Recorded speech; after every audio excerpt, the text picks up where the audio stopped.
Jangan lupa like dan subscribe channel SMK Negeri Pensurat Official.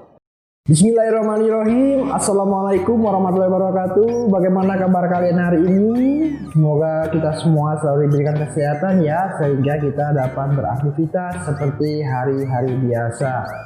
Baik, dalam kondisi pandemi COVID-19 seperti saat ini, tetap jaga kebersihan dan lakukan atau jalankan protokol kesehatan.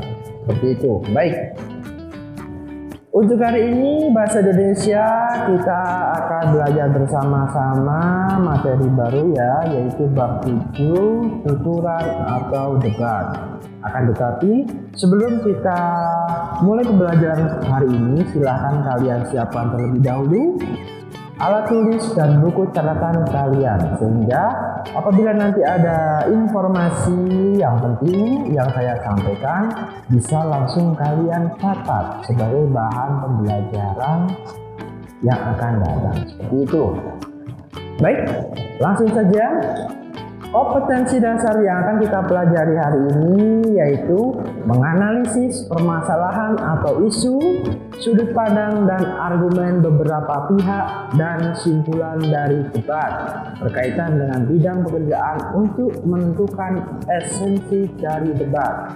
Kemudian yang kedua, mengkonstruksi permasalahan atau isu, sudut pandang dan argumen beberapa pihak, dan simpulan dari debat berkaitan dengan bidang pekerjaan secara lisan untuk menunjukkan esensi dari debat.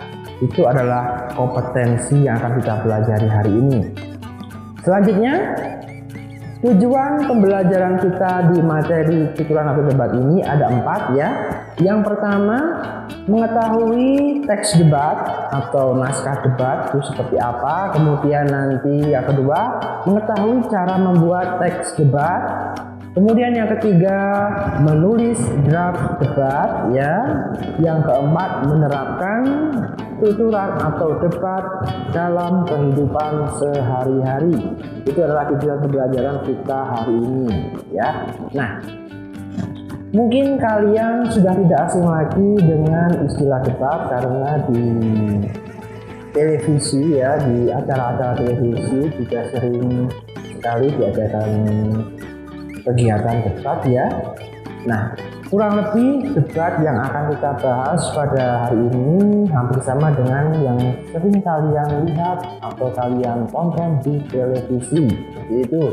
Nah, kita langsung saja memasuki ke materi definisi debat. Nah, secara definisi, debat ini merupakan salah satu bentuk bertukar pikiran ya, dengan memberikan alasan yang kuat tentang pendirian masing-masing, kemudian saling mempertahankan pendapatnya. Nah, di dalam debat ini ya, pasti ada beberapa pendapat yang disampaikan dari beberapa peserta debat.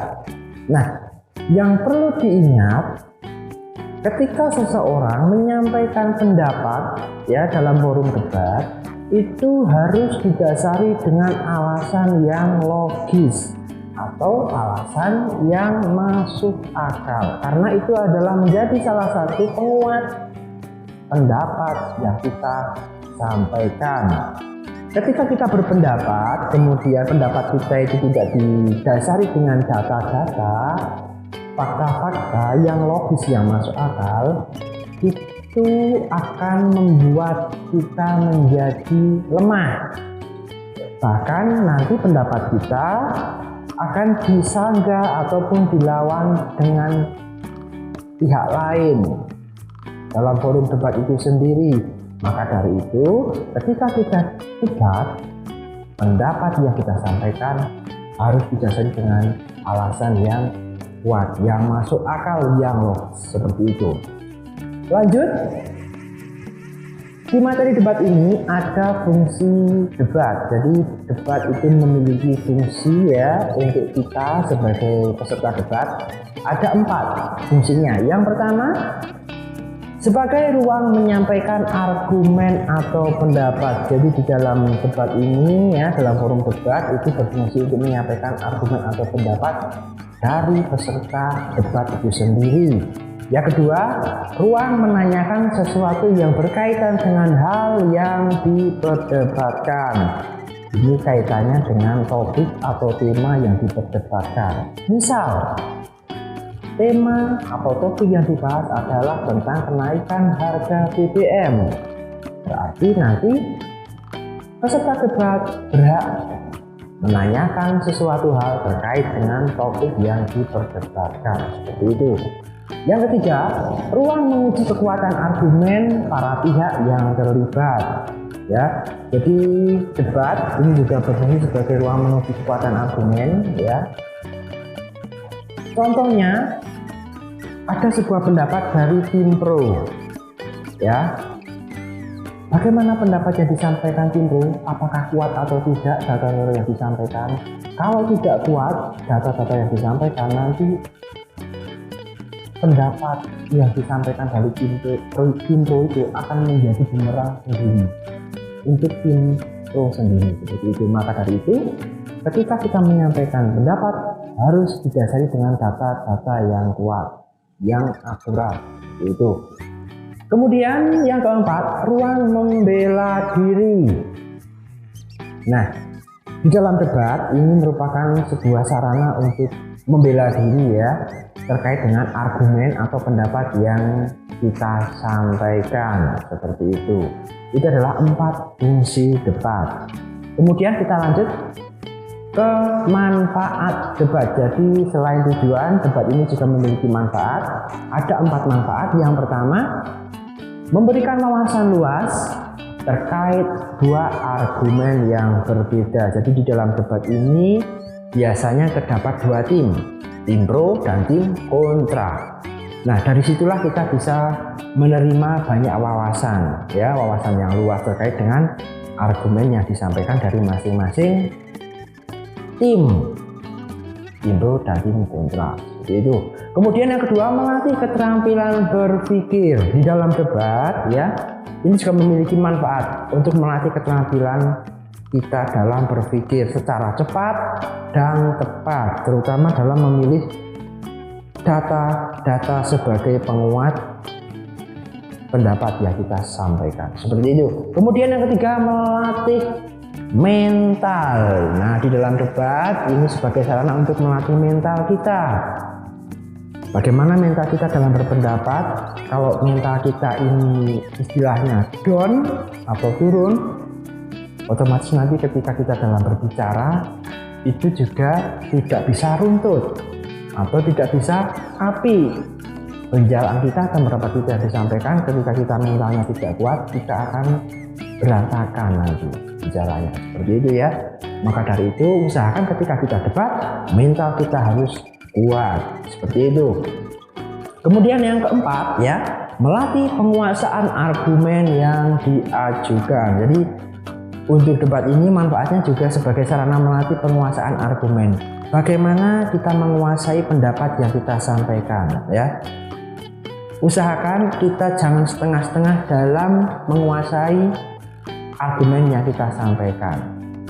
Kalau kita pemahamannya dalam memahami argumen ini setengah-setengah, ketika nanti kita ditanya balik oleh tim lawan, nanti kita akan kocar-kacir, bahkan kita akan kebingungan dalam memberikan sebuah jawaban. Tetapi beda halnya ketika kita memahami secara utuh argumen yang kita sampaikan, kita akan bisa menjawab secara detail. Seperti itu. Itu dari segi manfaat. Selanjutnya kita masuk ke materi struktur teks debat ya. Nah, jadi untuk debat ini ada strukturnya ya. Di sini ada 3 bagian. Yang pertama itu pengantar berisi topik yang akan dibantah. Ini biasanya disebut dengan isu. Contoh isu misalnya kenaikan harga BBM, seperti itu ya. Itu. Kemudian bagian kedua argumen ya. Argumen ini merupakan rangkaian bukti atau alasan mendukung bantahan ya. Nah, di bagian argumen ini bukan opini ya. Jadi bukan hanya pendapat saja, tapi juga biasanya didasari dengan sebuah data fakta. yang bisa memperkuat pendapat yang disampaikan. Ketika kita berpendapat, ketika kita berargumen di dalam forum debat, ya, dan kita hanya beropini saja, tidak didasari dengan data, fakta, itu nanti akan beresiko, bahkan apa yang kita sampaikan akan bisa menjadi bumerang untuk kita sendiri. Maka dari itu, seperti yang saya sampaikan dari awal tadi, harus dilengkapi dengan data yang kuat, seperti itu ya.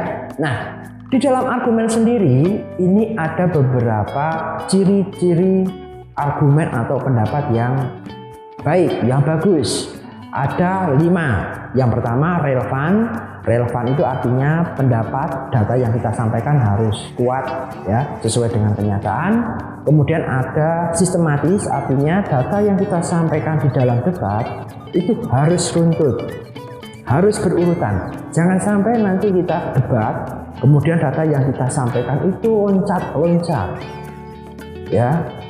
Itu nanti akan berdampak kurang baik untuk kita sendiri sebagai tim yang menyampaikan pendapat atau argumen. Jadi harus sistematis runtut datanya. Kemudian logis. Apa yang kita sampaikan ketika berpendapat itu harus masuk akal, ya, sehingga tidak diputar-balikan fakta oleh tim lawan. Kemudian yang keempat, argumen yang kita sampaikan harus jelas dan sesuai fakta. Jangan sampai kita mendapatkan data yang kurang jelas atau menyampaikan data-data yang tidak sesuai fakta ketika kita debat. Itu resikonya sangat fatal. Begitu ya. Kemudian yang terakhir, yang kelima, ketika kita mau berargumen itu bukti-buktinya harus kuat, ya, harus sedetail mungkin, sejelas mungkin. Itu untuk bagian yang kedua, bagian argumen. Kemudian yang ketiga adalah bagian simpulan, menegaskan bantahan. Jadi ketika kita berdebat, di setiap akhir debat itu pasti ada bagian simpulan dari masing-masing tim. Kemudian nanti pada prakteknya moderator pasti akan memberikan kesempatan kepada setiap tim, ya, untuk menyampaikan simpulan dari masing-masing tim. Seperti itu. Ini biasa disebut dengan simpulan atau penutup. Dan yang harus kalian ingat, bagian simpulan ini harus konsisten. Contoh, dari awal kalian tim pro, berarti nanti di bagian ending, di bagian simpulan juga harus tetap pro. Jangan sampai kalian berubah pikiran. Di awal kalian adalah tim pro, tetapi nanti kalian di akhir, kesimpulan yang kalian sampaikan berubah menjadi kesimpulan dari tim kontra. Itu jangan sampai terjadi, ya, karena itu nanti akan fatal resikonya. Artinya apa? Artinya kalian sebagai tim pro tidak konsisten. Kalau tim pro ya akhirnya nanti harus konsisten tim pro. Kalau kontra ya harus konsisten dengan tim kontra. Seperti itu. Kemudian selanjutnya, kaidah kebahasaan teks debat. Nah, ketika kita mau berdebat, ini ada beberapa kaidah kebahasaan yang harus kita perhatikan. Di sini ada 4 kaidah. Yang pertama, kalimat kompleks. Kalimat kompleks ini adalah kalimat yang memiliki lebih dari satu struktur dan satu verbal. Atau pada umumnya kalimat kompleks ini sering disebut dengan kalimat majmuk, ya, terdiri dari lebih kata kerja. Contohnya, Roni makan sate dan minum es jeruk. Itu adalah contoh kalimat kompleks, terdiri dari 2 kalimat dan memiliki 2 kata kerja. Seperti itu. Yang kedua, kata rujukan. Kata rujukan ini menunjukkan rujukan sebagai pemberi informasi, ya. Jadi kata rujukan ini merupakan penunjuk, ya, sebagai merujuk informasi selanjutnya. Seperti itu. Kemudian yang ketiga, kata hubung. Ini berfungsi menghubungkan kata dengan kata dengan kalimat, ataupun kalimat dengan kalimat. Ada banyak sekali contoh kata konjungsi atau kata hubungnya. Dan dari atau Seperti itu. Kemudian yang keempat adalah pilihan kata atau diksi. Nah, kata yang digunakan untuk menyampaikan gagasan secara tepat atau efektif. Jadi ketika kita mau menyampaikan sebuah pendapat, argumen, kita harus pintar dalam memilih sebuah kata atau diksi yang kita gunakan. Jangan sampai kata yang kita gunakan ini memberikan makna ganda, ya. Karena apa? Karena nanti akan menimbulkan banyak sekali penafsiran. Jadi usahakan ketika kita berdebat, kita harus memilih kata-kata yang tepat atau efektif. Itu dari materi kaidah kebahasaan teks debat. Sampai sini silahkan, apabila ada yang belum jelas nanti bisa kalian tanyakan melalui kolom komentar ataupun bisa melalui WhatsApp pribadi ke saya, ya, selaku guru mata pelajaran bahasa Indonesia. Seperti itu. Kemudian kita lanjut ke peserta forum debat. Nah, ketika kita mau berdebat itu ada beberapa peserta atau orang-orang yang ada di dalam forum debat tersebut, ya. Di sini minimal ada 4, ya. Jadi ketika kita mau berdebat itu paling tidak yang pertama harus ada moderator. Moderator itu adalah orang yang mengatur jalannya debat atau memimpin debat. Tanpa moderator, debat tidak akan bisa berjalan, ya. Maka dari itu peranan moderator ini sangat penting sekali karena dia yang membagi siapa yang harus bicara terlebih dahulu, siapa yang harus memberikan pertanyaan terlebih dahulu, siapa yang harus menyampaikan kesimpulan, seperti itu. Jadi sekali lagi, moderator ini wajib ada ketika kita mau berdebat. Baik, kemudian yang kedua, tim pro atau tim afirmasi. Nah, tim pro atau tim afirmasi ini adalah tim yang sependapat dengan topik yang disampaikan atau yang dibahas. Contoh, ada sebuah topik debat atau tema debat kenaikan harga BBM. Nah, tim pro ini adalah tim yang setuju dengan tema tersebut atau mendukung tema tersebut. Kemudian yang ketiga adalah tim kontra atau oposisi. Tim ini adalah tim yang tidak sependapat dengan topik yang disampaikan atau yang dibahas, ya. Jadi tim kontra ini merupakan lawan dari tim pro. Kalau tim pro tadi setuju, tim kontra ini yang tim tidak setuju, seperti itu. Kemudian yang keempat adalah tim netral atau tim penengah. Tim netral ini dia tidak memihak tim pro ataupun memihak tim kontra. Tim netral posisinya di tengah-tengah. Dia mengetahui kelebihan dari tim pro, tapi dia juga mengetahui kelemahan dari tim pro. Kemudian dia juga mengetahui kelebihan dari tim kontra dan kekurangan dari tim kontra. Seperti itu adalah tim netral. Nah, sampai sini ada yang mau ditanyakan? Ya, silahkan, apabila ada yang belum jelas nanti bisa ditanyakan. Kemudian untuk tugas latihan 1, ya, silakan kalian buka buku paket cover biru halaman 179. Kemudian bacalah teks debat yang berjudul Penyerapan Kosakata Bahasa Asing, Bukti Ketidakmampuan Bahasa Indonesia dalam Interaksi dengan Bahasa Lain. Ya. Nah, kemudian baca teks tersebut sampai dengan halaman 182. Kemudian jawablah 5 pertanyaan yang ada di bawah teks debat tersebut. Itu untuk tugas latihan kita, ya. Yang pertama. Kemudian untuk tugas kita yang kedua, ya, kalian nanti diperintahkan untuk menentukan atau membuat mosi atau pendapat, ya. Di bagian tugas 2 ini nanti ada sebuah kolom, ya, isinya ada tema dan pendapat yang harus kalian sampaikan.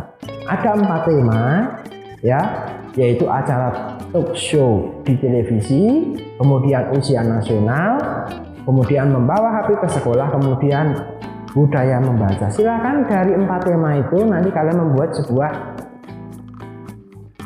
argumen atau membuat sebuah pendapat, ya.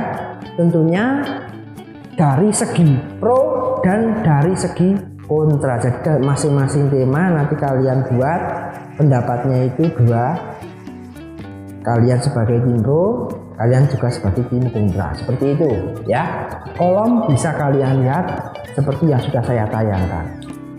Nah, dari dua tugas itu nanti silahkan kalian kerjakan di dalam buku tugas kalian. Kemudian apabila nanti sudah selesai, silahkan tugas kalian itu nanti kalian foto ya, kalian foto. Kemudian nanti untuk teknik pengumpulannya melalui Microsoft Teams. Jadi tugas kalian nanti kalian foto, kemudian kalian upload melalui Microsoft Teams, seperti itu. Ingat, cermati ya batas waktu pengumpulan tugas, jangan sampai melebihi batas ketentuan, karena apabila melebihi ketentuan batas pengumpulan itu nanti tugas kalian tidak akan bisa terupload, seperti itu. Itu untuk pembelajaran kita hari ini. Semoga apa yang saya sampaikan pada hari ini bermanfaat untuk kita semua ya, dan menambah wawasan kita semua, dan tentunya menambah energi positif untuk kita semua ya. Sekali lagi saya ucapkan terima kasih atas kerjasama serta partisipasinya untuk hari ini. Saya akhiri. Wassalamualaikum warahmatullahi wabarakatuh. Sampai bertemu di pembelajaran selanjutnya.